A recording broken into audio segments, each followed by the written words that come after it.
Yeah, hello viewers.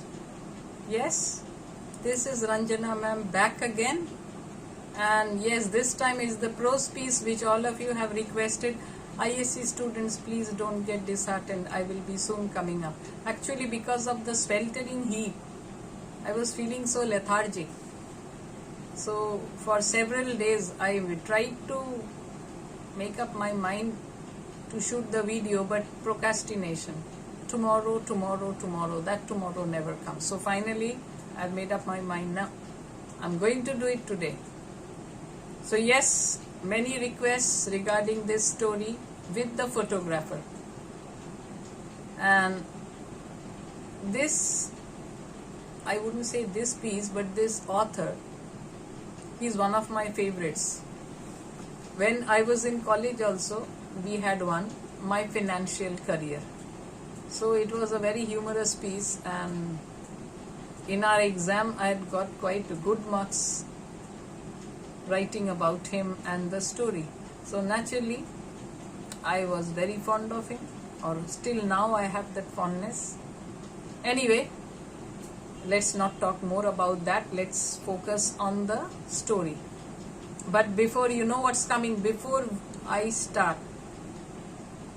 if you have not subscribed to my channel, please do. And don't forget to press the like button. How do I do it? Like this. Don't forget to press the like button if you have liked it. And let's start.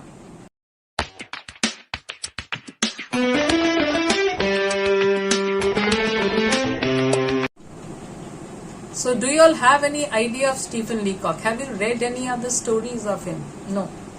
Have you? He is a humorous writer. All his stories, there is humor. He tries to make himself as if the victim of some problem, and we laugh at his helplessness. So same here also with the photographer. My Financial Career also was similar, where he went to the bank for the first time. And he became so nervous, and what are the things he did, that finally he decided he would never go to the bank again. Then another was with the astrologer or something. He had gone to the astrologer, and the astrologer had predicted that he would commit a murder. So he wanted to make that prediction true. So he kept on searching for victims, but none of them died. And finally one day when he was returning home, and he finds one fellow in the darkness, he finds one fellow leaning at the bridge. So he goes from behind and picks up the legs of that fellow and throws him in the waters of the river. And the next morning he wanted to go and tell the astrologer that he has fulfilled the prediction, but then he reads in the newspaper, famous astrologer drowned in such and such river. And then he realizes that it is the astrologer whom he had murdered. So the man doesn't know. So the funny thing is that the man doesn't know that he predicts the futures of others, and he doesn't know that he himself will be a victim of it. So this one is also quite interesting. I want my photograph taken, I said. So he goes to a photographer's photo shop and he says, I want my photograph taken. We also do. We go to the studio, don't we, to get ourselves photographed. Nowadays, yes, you click a selfie with the mobile and all that. But for those passport and all that, visas and all that, you need to be photographed. So he went to the photographer's, that means his studio, and he said, I want my photograph taken. The photographer looked at me without enthusiasm, without interest. He was a drooping man in a grey suit. Drooping, yeah, so not a straight person. He was a person, bent person, with the dim eye of a natural scientist. So not very bright eyes, dim eyes of a scientist. Natural scientists, so they observe nature. So natural scientist. So he had that type of eyes. But there is no need to describe him. Yeah, why should I describe the photographer? I have gone to him to take my photograph, not to interview him. Everybody knows what a photographer is like. Yeah, all of us, we have visited the photographer at some time of our life or the other. So there is no need to describe. We know what the photographers look like. Sit there, he said, and wait. I waited and I read the Ladies' Companion for 1912, the Girls' Magazine for 1902, and the Infants' Journal for 1888. So, these magazines, which are very old, was kept for the people who would be waiting. So, he completed reading all these three which were kept there. For infants, for girls, for ladies, but still he is not called inside the studio. A long time has elapsed. I began to see that I had done an unwarrantable thing in breaking in on the privacy of this man's scientific pursuits with a face like mine. So then he feels that, did I disturb him? Did I intrude into his privacy? Did I do a wrong thing by getting into his privacy with such a ordinary face like mine? If my face had been very interesting, he would have been interested. So did I do the right thing? I think I must have done something wrong in coming and telling him to get me photographed.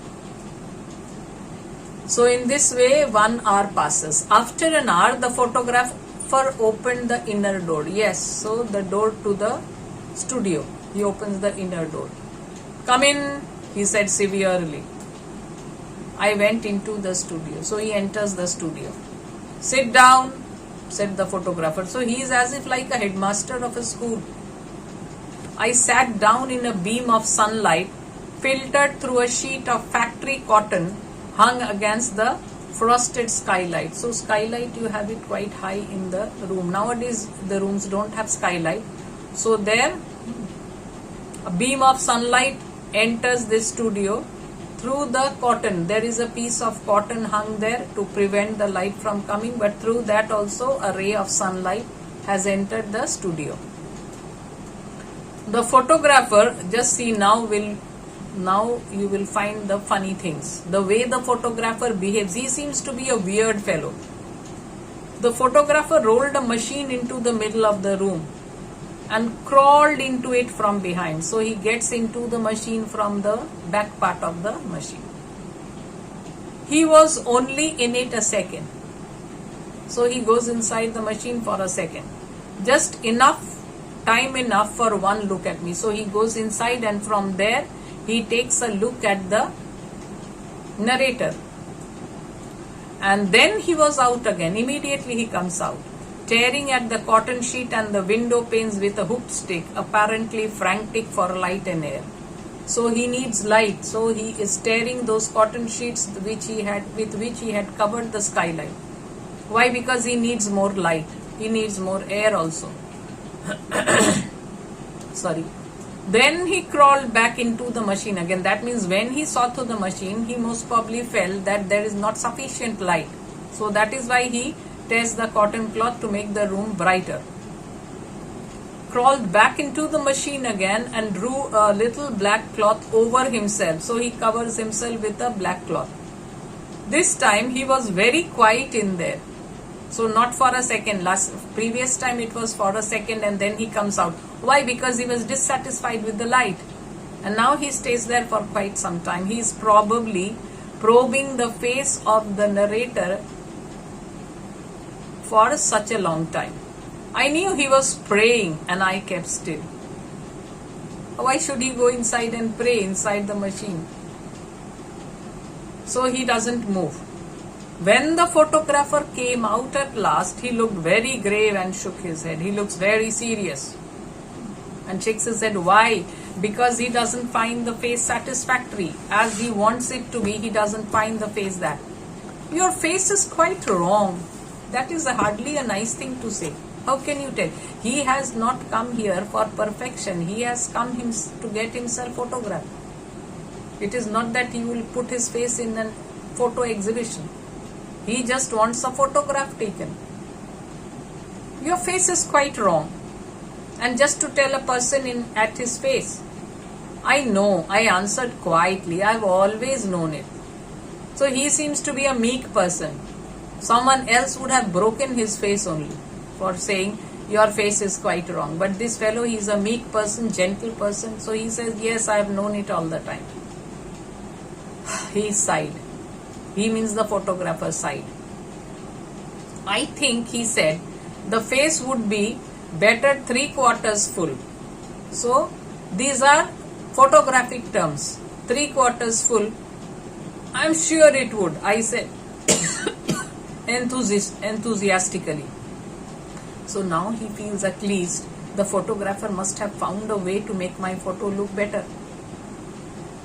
So when he suggests the face would be better 3/4 full, he also very happily agrees to it. For I was glad to find that the man had such a human side to me. Yeah, he's such a nice person. He will make my face appear better than it is. First, initially, he's quite happy with it. So would yours, in fact. Yeah, so if you also had your face 3/4, it would have been better. How many faces one sees that are apparently hard, narrow, limited, but the minute you get them 3/4 full, they get wide, large, almost boundless. So, when the face is 3/4 of the full of the frame, so there is a frame, 3/4 full, your face will look better. Otherwise it might look long. Many people having long, narrow, limited face, but when they are 3/4 full, it looks much better. So he was giving a lecture, but the photographer was in no mood to listen. The photographer had ceased to listen. He had stopped listening. He came over and took my head in his hands and twisted it sideways. So he is probing the face. I thought he meant to kiss me and I closed my eyes. What a weird notion. Why should the photographer come and kiss you? And after all, you are also a male, so why should he come and kiss? But the way he brought his face close to the face of the narrator felt it in this way. Most probably he is trying to kiss me, so he closes his eyes and waits for the kiss to come. But it never comes. I was wrong. No, he didn't intend to kiss me. He twisted my face so far as it would go and then stood looking at it. Yeah, and then he looks at the face. Most probably he is trying to think which angle would look better. Means if I am trying to take the photograph from this angle or that angle, which angle would be looking better? He sighed again. I don't like the head. So face gone, not up to his expectation. Now head is also not right. Then he went back to the machine and took another look. Open the mouth a little, he said. I started to do so. Close it, he said quickly. Open mouth, close it. Then he looked again. The ears are bad. So he finds fault with each and every part of his face. Face is bad, head is bad, ears are bad. Droop them a little more. How can you droop your ears yourselves? You can't do it. How can I droop my ear? Unless I keep on holding to it to make it seem drooping. Thank you. Now the eyes, roll them under the lids. So roll your eyes under the lids. No, I can't do it. Put the hands on the knees, please. And turn the face just a little upward. Yeah, a little upwards. Yes, that's better. So this pose maybe he feels this is better. This pose pleases him. Now just expand the lungs. So, and hump the neck. That is, just contract the waist. And twist the hip up towards the elbow. What rubbish instructions is he giving for just a photograph to be taken? Just see the instructions. What? Droop your ears, roll your eyes under the lids, put your hands on your knees, turn the face a little upward, and then expand your lungs. Not only that, hump the neck and contract the waist. Twist the hip up towards the elbow. How can you twist your hip up towards the elbow? All ridiculous things he is saying. Now, after saying so many things, giving so many instructions, all of them ridiculous, and finally, what conclusion does he come to? I still don't like the face, quite like the face. It's just a trifle too full. The face is too full, so he still sticks to his notion. 3/4 full would be better. I swung myself round on the stool. Stop, I said with emotion, but I think with dignity. In an emotional but dignified manner, he tells stop. Because he has suffered a lot of humiliation at the hands of the photographer. Your face being tilted and like this, what and what not. So how long can he endure it? This face is my face. It is not yours, it is mine. I have lived with it for 40 years and I know its faults. I know it is out of drawing. I know it wasn't made for me. But it is my face. And the only one I have, yeah. So this is my face. It might be faulty, but it is my face. I was conscious of a break in my voice, so he becomes very emotional when he gives this speech. But I went on, such as it is, I have learned to love it. Yeah, it is my face. For the 40 years of my life, I have lived with this face and I have loved it. This is my mouth, not yours. So even if it is faulty, it's my mouth and I like it. The ears are mine. And if your machine is too narrow, here, I started to rise from this. If your machine is too narrow for my face, I'm going. So he gets up from the seat. Snick! The photographer had pulled a string. The photograph taken. So when he was agitated, angry, and emotional, and maybe at that time the expression on his face was liked by the photographer and he had been probably waiting for this and he clicks. Photograph has been taken. I could see the machine still staggering from the shock. Yeah, the machine is still moving because suddenly he had pulled the string and taken the photograph. I think, said the photographer, pursing his lips in a pleased smile. This is how he does, pursing his lips. And he is pleased that I caught the features just in a moment of animation.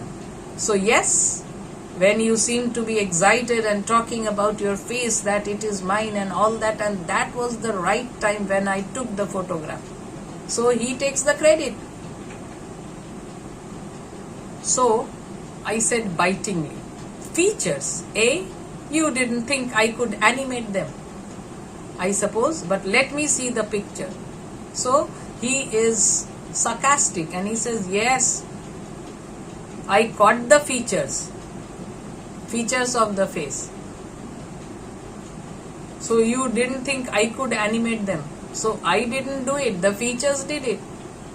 But anyway, show me the pictures. Show me my picture.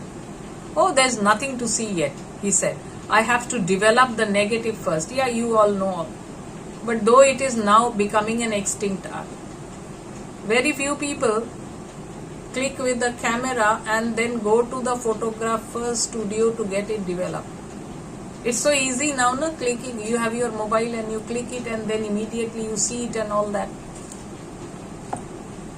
Edit it then and there yourselves only. You don't need the photographer to edit and make you look beautiful. Oh, there is nothing to, yeah. I'll come back on Saturday. I'll let you see a proof of it. Next Saturday, come. On Saturday I went back. So he goes to the studio the Saturday. The photographer beckoned to me, made a gesture for him to come. I thought he seemed quieter and graver than before. So he feels why has something gone wrong, because he seems more serious than before.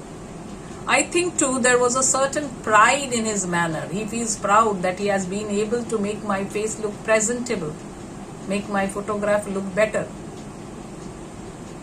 He unfolded the proof of a large photograph and we both looked at it in silence. He is proud and as he looks at the photograph, but the narrator is trying to find the similarity between his face and the photograph. Is this picture really mine? Is this photograph really mine? So both of them are looking at the photograph silently for two different reasons. The photographer is looking at it with pride because he feels he has rectified the errors in the face. and made it look much better. And the narrator is trying to find out are those eyes mine? Are the ears mine? He's trying to find out. Is it me? I asked. Yes, he said quietly, it is you. And we went on looking at it. So again, both of them, they probe into the photograph. He has doubts, this is not mine. The eyes, I said hesitatingly, don't look very much like mine. No, those eyes, they don't seem to be mine. Oh no, he answered, I have retouched them. They come out splendidly, don't they? Yeah, so I have corrected the faults of the eyes. I have given a retouch to it, finishing touch to it. Don't they look so fabulous? Don't they look brilliant? Fine, I said, but surely my eyebrows are not like that. So eye has been retouched, the eyebrows retouched. No, said the photographer with a momentary glance. He again looks at the face of the narrator and he looks at the photograph. The eyebrows are removed. We have a process now, the Delphi. So what is Delphi? So it is for the putting the new eyebrows, removing the old ones and replacing it with something new. For putting in new ones. You will notice here where we have applied it to carry the hair away from the brow. So maybe it was too close, so he carries the hair a little higher up. I don't like the hair low on the skull, yeah, so he has moved it a little higher up. But that is not how his eyebrows are. Oh, don't you? I said. Because the man said, I don't like the hair low on the skull. So he says, oh, you don't like, don't you? No, he went on, I don't care for it. I like to get the hair clear back to the superficies and make out a new brow line. Yeah, I want to make a new brow line. I want to remove where your brow was. I did that and made a new eyebrow line. What about the mouth? I said with a bitterness that was lost on the photographer. Is that mine? So he feels that the mouth is also not mine. So he sounds irritated. He is bitter. My eyes not mine. Eyebrows not mine. The mouth not mine. But it doesn't affect the photographer. His bitterness, his irritation doesn't affect the photographer. He is proud with what he has done. It's adjusted a little. I adjusted the mouth a little. Yours is too low. I found I couldn't use it. Your mouth is too low, so I didn't feel it right to use it, so I changed a little. The ears though strike me as a good likeness. They are just like mine. Yes, so only one thing which is just like his is his ears. They are his ears. They look as if they are his. So eyes not his, eyebrows not his, mouth not his, only the ears. Yes, said the photographer thoughtfully, that's so. But I can fix that all right in the print. So he's not satisfied with the ears also. He says, I'll fix it. We have a process now, the sulfide, Delphide, sulfide, for removing the ears entirely. I'll remove entirely your ears and put a better pair of ears. I'll see if. Now, this is the height of endurance and the narrator has reached it. So he is very angry. I had come to take a photograph of mine so that I would give it to my friends to keep. And looking at the photograph, they would remember me. And what has this idiot done? He has removed all my features and put something, so that face is not mine, that is someone else's face. What will I do with it? So, listen. I interrupted, drawing myself up and animating my features to their full extent and speaking with a withering scorn that should have blasted the man on the spot. So now he shows his anger. Yes, in a very excited manner. So this man, he should have been blasted then and there only. Listen, I came here for a photograph, a picture, something which, mad though it seems, would have looked like mine. With all my faults, it would have looked my photograph, my picture. I agree it is full of faults, but still it is mine, and I wanted something of that type, where the ears are mine, the eyes are mine, the mouth is mine. I wanted something that would depict my face as heaven gave it to me. Yeah, so I wanted something which God has gifted to me. I wanted that. Humble though that gift may have been, that gift might have not been very brilliant, it might be humble one, but still it is mine and I am happy to have it. I wanted something that my friends might keep after my death, so when I am dead and gone, looking at my photograph, they would remember me, think of me, to reconcile them to my loss. Yeah, so this would be as if to make up or compensate for my loss. I am dead, but the photograph will be there. That would remind them of me. It seems I was mistaken. What I wanted is no longer done. Yeah. So I wanted my photograph, not with my faults, facial faults, but not something immaculate, but something which is not mine. I did not want something like this. If I give this photo to my friends, so when I'm dead and gone, would it have any impact? Because this is something different. Go on. Then with your brutal work. Why does he call the photographer's work brutal work? Because he has removed the facial features and put someone's ears or some ear, some nose, some mouth, some eyebrows. So nothing similar. And the only thing that was similar was the ears, and he says that yes, I will remove the ears entirely and then put a new set of ears. Take your negative or whatever it is you call it, dip it in sulfide, bromide, oxide, cowhide, anything you like. So he's become very angry. So sulfide and delphide are the terms the photographer had used. So he says dip it in any damn thing, I don't care. So whether you dip it in sulfide or bromide, oxide, cowhide means the skin of the cow.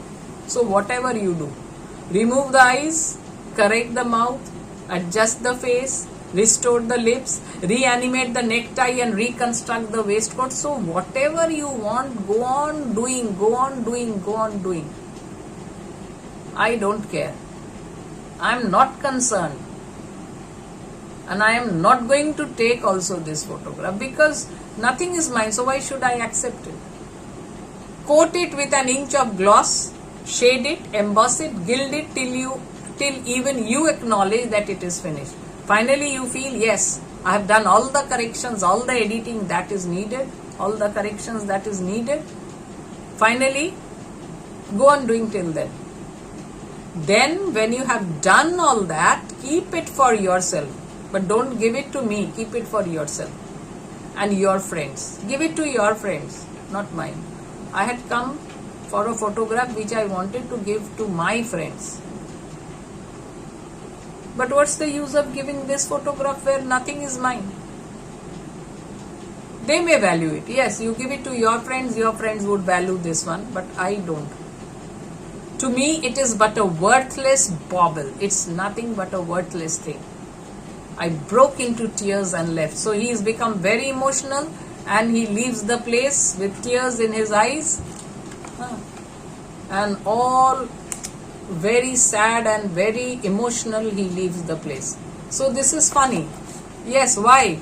We are laughing at the cost of the narrator because the photographer, he is trying to make it a perfect, as if it is a perfect specimen to be given in some exhibition. But the man has some sentimental value attached to his face, even if it is faulty. If my nose is like this, but still it is my nose, I wouldn't want a pointed one. So, yes, my face, there may be many faults. But to me, this is my face. And I wouldn't want to exchange it for some perfect features. Because that would mean nothing to me. This face means. And this is the same with the narrator. In spite of his faulty face, it was his. He had been with this face for the 40 years of his life. It was a gift from God. It might be a humble gift, but it was his. And he wanted the photograph to give to his friends who would cherish the photograph. After his death also, they would look at it fondly and remember him. trying to make up for his loss. And what is this man doing, the photographer? He has, in trying to rectify the faults of his face, he has made it a completely different face which has no similarity to the face of this person. So this is where the story comes to an end. And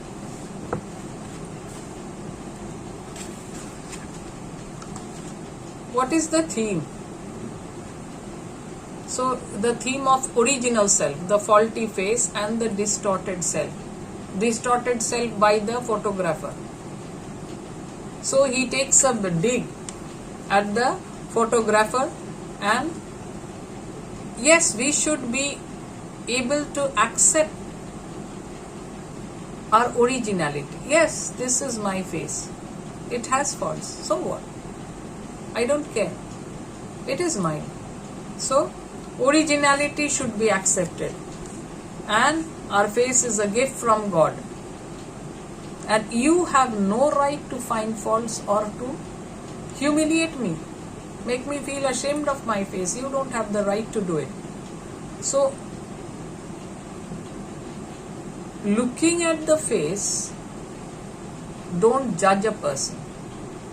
My face might be faulty, but I might not be a faulty person. So delve deep into me to understand me. Don't judge me by the nose or the eyes or the ears. So because this is the superficial appearance, outward appearance. Outward appearance can often be deceptive. So we should respect our face, the one which we have received from God. And yes, finally, initially he agrees to whatever the photographer says, but finally he regains his dignity and he blasts out at the photographer and leaves the place in disgust. So here you can get character sketches regarding the questions, only two characters, one of the narrator and the other of the photographer. And prepare regarding the title. Title is very appropriate because he had gone to visit the photographer for his photograph taken. So with the photographer is a very appropriate title. So this is it, and I think I have made it crystal clear. If you have any questions, you can write to me in the comment section. And now bye for the time being, and don't forget this. Yes.